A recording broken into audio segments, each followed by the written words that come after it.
Hello peoples, how are you here with the review of the Kamen Rider Revice, DX Gundephone50.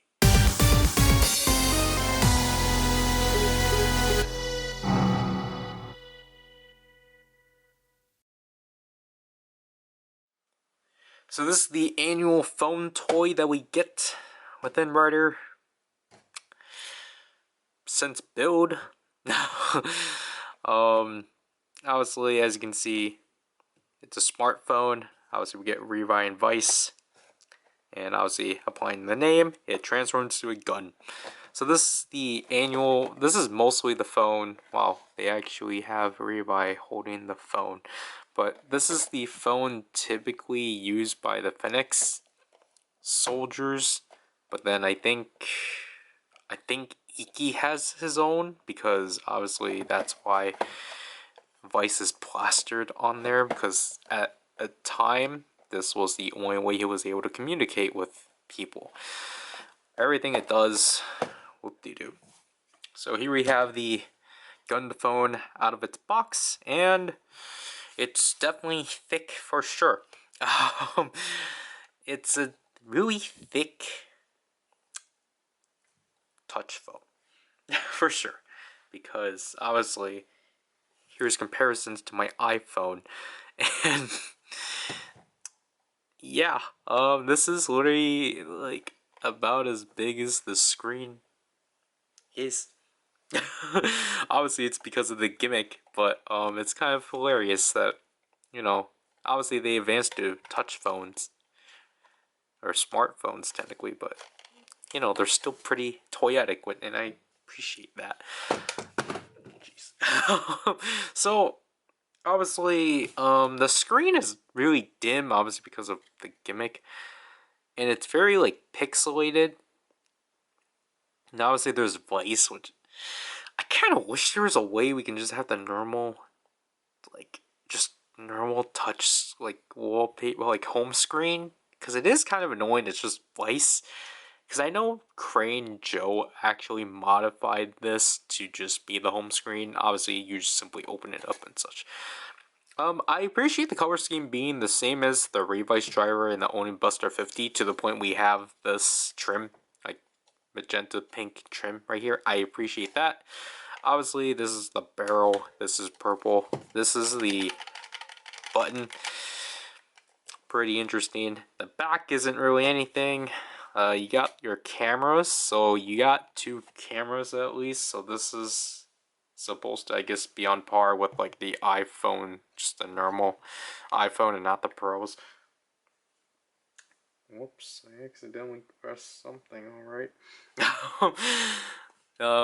Get the speaker here, pull a tab. This is where you're going to slot your, or hold your Vice stamp. As you can see right there, there is a light sensor, like so.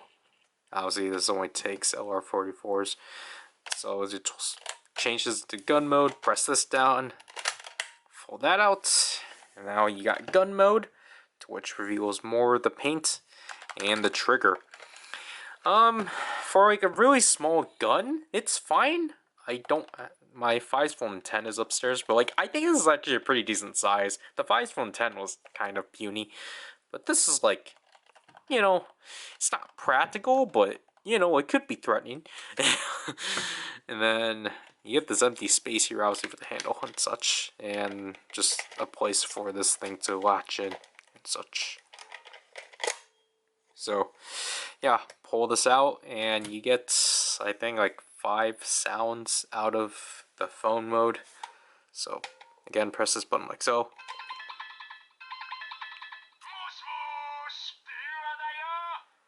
Yeah, so there's like a white LED flashing up here. I kind of wish they made it so it lit up the bottom.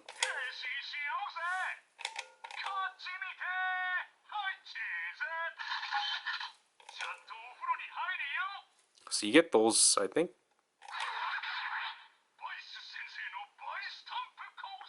Yeah, so you only get 4 initial sounds, and that 5th sound is for the scanning. You don't need to activate it, but it's more accurate if you do. So, press this down, then you go to gun mode. There's no changing sounds, sadly. Like, come on, the Phone 10 at least had the like steam gun bottle insertion sound. But yeah, one simple firing sound. And you can still access the button from here.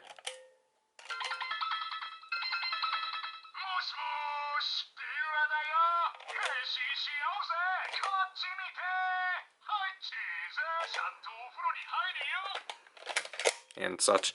Obviously, typical phone stuff, they obviously changed the volume. It's not as quiet, luckily, because obviously the speaker is coming out, not in.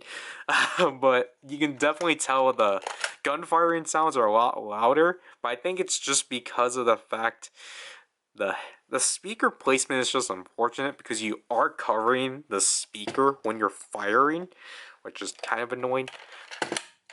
But yeah, let's get into the main gimmick, which is that this thing can actually read vice stamps, interestingly. So we take our Rex vice stamp. So you either activate the vice stamp or the phone. Actually, no, you have to activate the vice stamp. And then you just simply line up the section where you typically slot in to the Revice driver or in any device into this section, like so.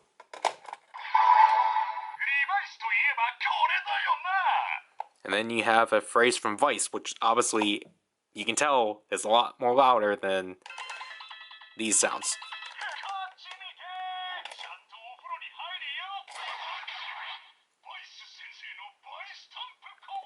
So Vice will actually have two phrases to correspond with a Vice stamp. So obviously I showed it from the Vice stamp's perspective. So let's show it from Vice's perspective.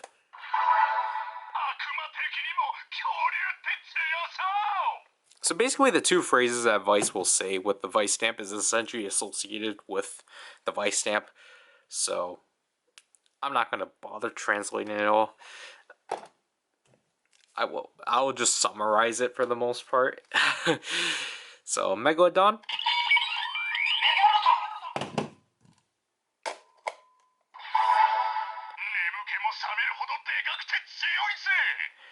He's talking about how strong the shark is.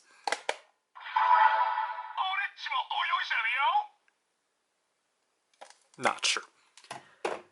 And then I'll actually jump to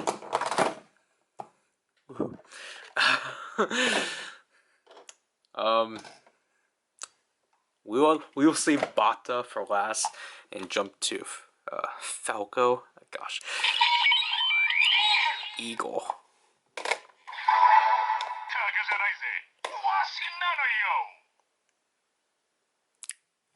I think he's just talking about like the flight of the eagle.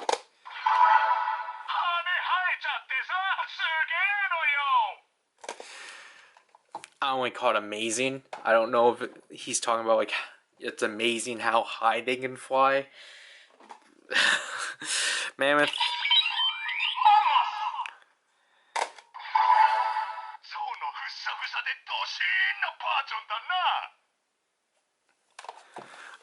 Doshin, obviously, if we know from Ryu Soldier, I think is like, I don't remember, something about strength. Yeah, Mammoth, I'm not really sure. Last but not least.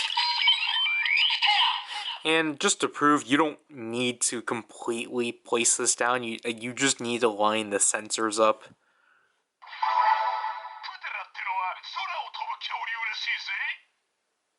Something of Terra being a dinosaur.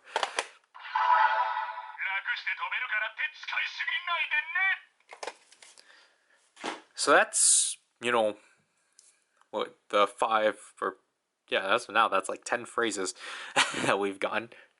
And Bata I kept last.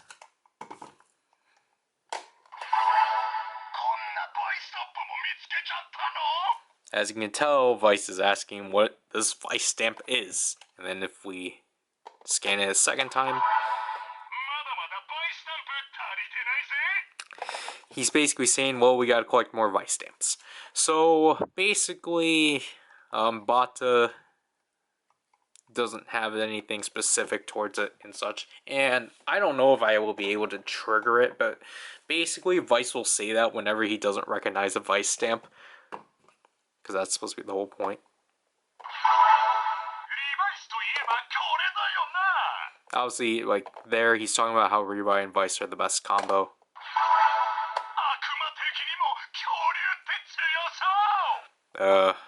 Devil, dinosaur, kind of thing. I'm trying to... It's not easy trying to get this to air out willingly.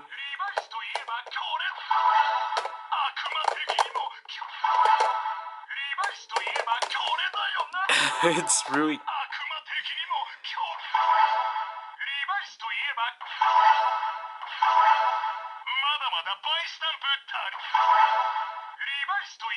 So, you...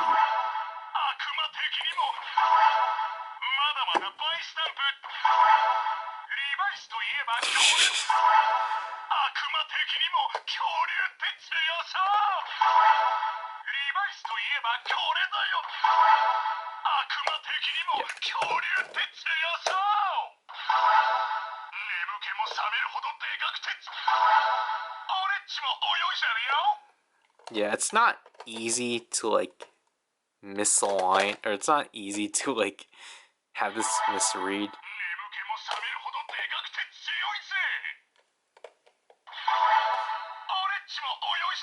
But, like, as you can see, like, you just need to line up the, like, sensors.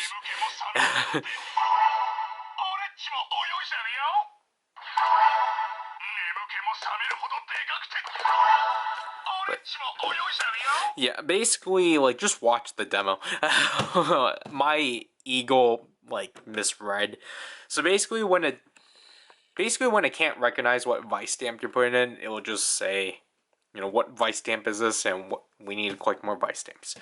Other than that, my thoughts on the Gundephone50 overall is that it's a fun, like, it's a fun toy. Like, this is actually probably one of the best, like, Rider phone toys we've gotten. Like, yeah, I like the Fives Phone 10 just because, yeah, it was a Tsukiyomi thing. But, like, you know, like, that thing, like, had its own merits and such. But, like, this one, to, like, actually be able to interact with the stamps is actually pretty cool. Honestly, it's kind of unnecessary, but it's a cool, like, it's a cool feature nevertheless. It, like, because if it was literally just, you know, like, those 4 phrases of Vice in the gun mode, yeah, this would have been an extremely important toy. But the fact they decided to just... We're going to see throughout the toy line. Even though, like, the fact they just decided to make this compatible with the Vice stamps is really cool. And definitely makes this worth it. I think this one is alongside Eagle, where you can get this for like $20 or so. I think I got this for 10. I got this for the annual Vice stamp price on Mandarake. So, like, overall, like, it's kind of, I would say I recommend it, but you don't really need it, especially if you're not big on Vice. But for me personally, you know, it's compatibility. Like, with, like, it's one more thing to use your Vice stamps on, so, like, I don't mind it. Like, again, this is one of the best phone toys we've gotten. Like, the last one, I guess besides the Fives Phone 10, what, the majority of them were either turned into bikes.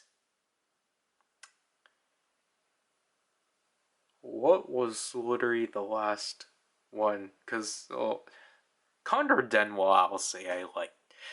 That'll have to do with this review, so this power, and I'll leave you people. Bye.